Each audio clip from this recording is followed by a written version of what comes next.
এই দুনিয়ার পুরো জীবনটা এটা হচ্ছে লালসাময় একটা জীবন, লোভ, মরিচিকা, মায়াজাল। এই মায়াজালে আমরা আটকে আছি, ফলে মৃত্যুর কথা আমরা ভুলে গিয়েছি।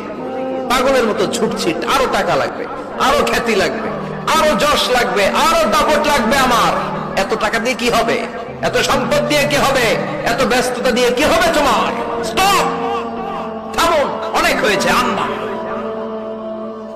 থামুন, take a rest, take a breath and think about death.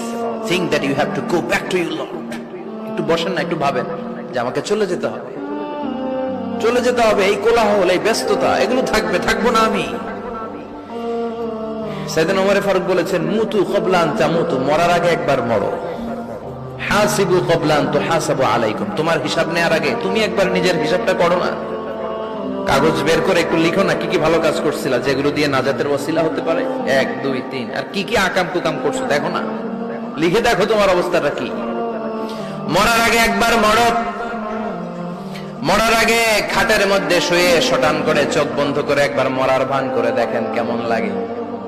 চোখটা বন্ধ করেন আর ভাবেন আপনি নাই, কি কি হতে পারে ভাবেন। আপনার ছেলে মেয়েরা কান্না জুড়ে দিবে, আপনার প্রাণের স্ত্রী বিলাপ শুরু করে দিবে, বন্ধু বান্ধবের চিৎকার আর মাতম, স্থানীয় এলাকার মসজিদে ঘোষণা, অমুক এলাকার নিবাসী অমুক ভাই অমুকের ছেলে অমুক দুনিয়ায় নাই। সব আত্মীয়রা চলে আসবে, ফেসবুকে স্ট্যাটাস দেয়া হবে, সবাই সবাইকে জানাবে বিকাল 4টায় অমুক হাই স্কুল ময়দানে আপনার জানাজা। ছুটে আসবে, সবাই ছুটে আসবে আপনাকে শেষ বিদায় দিতে, গুড বাই জানানোর জন্য, আল ওয়াদা, বিদায় জানাতে আসবে সবাই। 4 তাকবীর দিয়ে আপনার জানাজা হবে, অশ্রুসিক্ত জানাজায় আপনার বিদায় হবে। কাঠের খাটিয়ার মধ্যে করে কাঁধে তুলে আপনার কবরে নেওয়া হবে। আগে থেকে খুঁড়ে রাখা কবরটার মধ্যে আপনারে বিছিয়ে দেয়া হবে। বাঁশের কচি দিয়ে তার উপরে মাটির চাপা দিয়ে সব চলে যাবে। ভাবেন না একবার চোখ বন্ধ করে, this is the circle of life, this is the nature of life. এটা সবার হবে, আমার হবে, আপনার হবে। এত মায়া, এত ভালোবাসা কই যাবে? কেউ থাকবে না, সবাই আপনার অন্ধকার কবরে রেখে দিয়ে চলে আসবে। উপরে বাঁশের কঞ্চি, তার উপরে মাটির চাপা, অন্ধকার আর অন্ধকার। এই অন্ধকার যেন শেষ হতে চায় না, শুধুই অন্ধকার, ঠিক কিনা? এজন্য আমাদের চলে যেতে হবে। দাদা গেল, চাচা গেল, মামা গেল, আমাদেরকেও যেতে হবে, জোরে কোন ঠিক কিনা?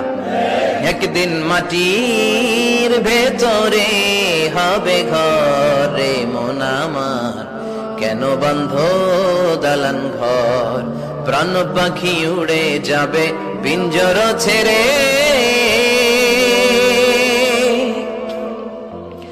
ধরা ধামে সবই রবে, তুমি যাবে চলে।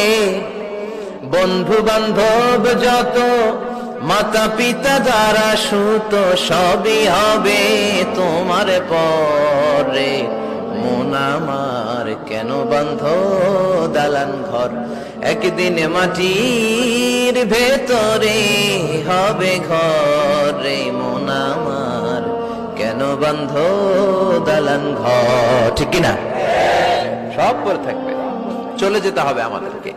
এজন্য আখিরাতের কথা যেন আমাদের স্মরণ হয়। বিশ্বনবী বলতেন, নাহাইতুকুম আন জিয়ারাতিল কুবুর, আমি তোমাদেরকে কবর জিয়ারত করতে আগে নিষেধ করতাম, কিন্তু এখন নিষেধাজ্ঞা প্রত্যাহার করে নিলাম। এখন সব সময় তোমরা কবরের সামনে যাবা আর জিয়ারত করবা। কবরস্থানে জানতো বড়ুয়া কৃষ্ণপুরের এই গ্রামের কবরস্থান আছে কোন দিকে?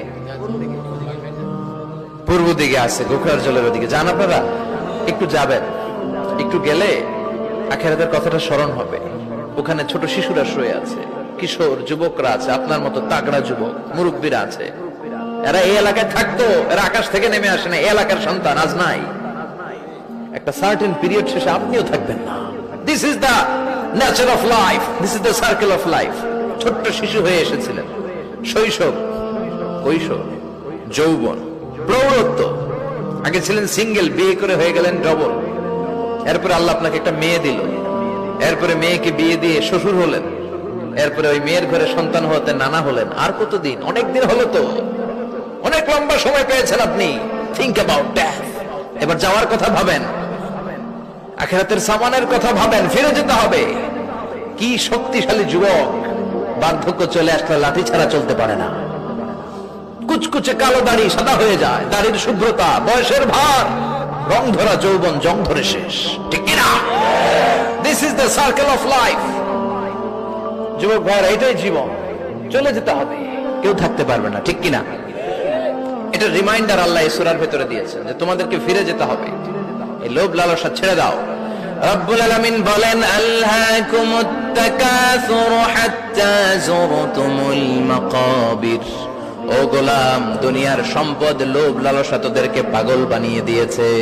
এই লোভ পাগলামি কোনোদিন তোদের থামবে না যতদিন না তোরা কবরে ঢুকবি, ঠিক কিনা? কার কথা? আল্লাহ বললেন, দুনিয়ার সম্পদ আর লোভ আর মোহে তোমরা গাফেল হয়ে গিয়েছো। আখিরাতের কথা বেমালুম তোমরা ভুলে গিয়েছো, কিন্তু আখিরাতে তোমাদের যেতেই হবে, কবরের বাড়িতে তোমাদের ঢুকতেই হবে, ঠিক কিনা? যেতেই হবে, আমরা ভুলে যাই। আলহাকুমুত তাকাসুর, অতিরিক্ত পাওয়ার লোভ, বেশি বেশি খাওয়ার লোভ, বেশি বেশি জমানোর লোভ মানুষকে গাফেল বানিয়ে দিয়েছে। এটা মানুষের স্বভাব, আরো চাই আরো চাই, এই স্বভাবটা আছে না নাই? দেখবেন ছোট বাচ্চারা মসজিদের দোয়া অনুষ্ঠান শেষে জিলাপি দেয় না? বড়িয়া কৃষ্ণপুর কি দেয়? আগে বাতাসা দিত না, এখন কি দেয়? জিলাপি দেয়, মিষ্টি দেয়। তো মসজিদের 2-3 গেট থেকে যদি দেয়, ছোট বাচ্চারা দেখবেন এদিক দিয়ে কয়েকটা নিয়ে আবার ওই গেটে লাইন ধরে।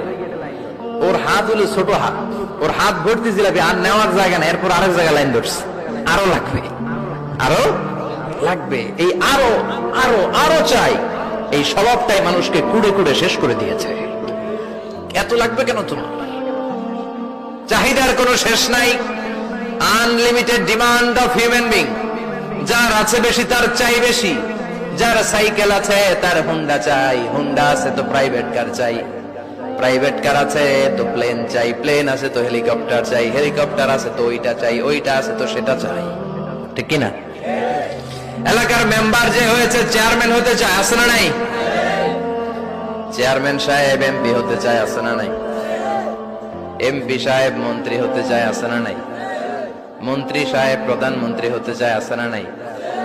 কিন্তু এই দেশে সুযোগ নাই। কথা কন, এই দেশে প্রধানমন্ত্রী সিলেক্টেড, 2-3 জনের বাইরে কেউ প্রধানমন্ত্রী হইতে পারবি না, ঠিক কিনা? আমার এই জীবনে তো আমি 2-3 জনেরই দেখলাম। বেগম খালেদা জিয়া, মাননীয় প্রধানমন্ত্রী শেখ হাসিনার ছোট্টবেলা দেখেছি এরশাদকে, আমরা তখন ছোট। তো মানুষের চাহিদার কোনো শেষ নাই, যার আছে বেশি তার চাই বেশি। এজন্য বিষ্ণু বলেছেন, উনজুরু ইলা মান হুয়া আসফালা মিন, তোমার চেয়ে যে খারাপ আছে ওর দিকে তাকাও। ওয়ালা তানজুর মান হুয়া আ'লা মিন, তোমার চেয়ে যে ভালো আছে ওর দিকে তাকাও না, তোমার চেয়ে যে খারাপ অবস্থানে আছে ওর দিকে তাকাও। অনেকে নিজের অবস্থান নিয়ে সুখী না, এরকম আছে না নাই? আল্লাহ আমার এটা দিল না রে, ওইটা দিল না রে, পাইলাম না রে, কিচ্ছু হয় না, কি করব জীবন, হতাশ। আসলে আছে কিন্তু অনেক, কিন্তু শুকরিয়া নাই, টাকা, ঠিক কিনা? নিজের অবস্থান নিয়ে সুখী না, কিন্তু অনেক লোক আছে তারা আপনার অবস্থানে পৌঁছতে চায়। তাদের দিকে তাকিয়ে দেখেন, আপনি যে অবস্থানে আছেন এই অবস্থানে পৌঁছাটা অনেকের কাছে স্বপ্ন। তারা প্রতিনিয়ত সংগ্রাম আর স্ট্রাগল করে যাচ্ছে আপনার অবস্থানে পৌঁছতে, আর আপনি এটা নিয়ে সন্তুষ্ট না। শেখ সাদির নাম শুনেছেন? বালাগাল উলা কাশাফাত দুজা, এই কবিতাটা রচয়িতা, ইরানের বিখ্যাত এক কবি। উনি একবার আর্থিক সমস্যার মধ্যে দিয়ে সময় কাটাচ্ছেন, টাকা নাই, পয়সা নাই, পায়ে দেওয়ার মতো জুতা নাই। উনি খুব দুঃখ পেলেন, হায় রে, আমি ইরানের এত বড় কবি, আমার পায়ে দেওয়ার মতো জুতা নাই। দুঃখ ভরা মন নিয়ে রাস্তায় হাঁটতে বেরোলেন। হাঁটতে হাঁটতে হঠাৎ দেখলেন একটা লোক শুয়ে শুয়ে কাঁদছে, ওই লোকটার 2টা পাই নাই, পাই নাই। উনি সেজদায় পড়ে গেলেন, আল্লাহর কাছে ক্ষমা চাইলেন, আল্লাহ অনেক দিয়েছো, শুকর আলহামদুলিল্লাহ। এজন্য যেই পরিস্থিতিতেই থাকি না কেন আমরা কি পড়বো? জোরে বলেন, কি পড়বো? এজন্য কানাতু মিনাল ইসলাম, অল্পে তুষ্ট থাকার নাম হলো ইসলাম। সম্পদ লাগবে কিন্তু সম্পদের পাহাড় লাগবে না, ঠিক কিনা? অল্প খান, অল্প পড়েন, অল্প জামান, অল্পের ভেতরে বরকত।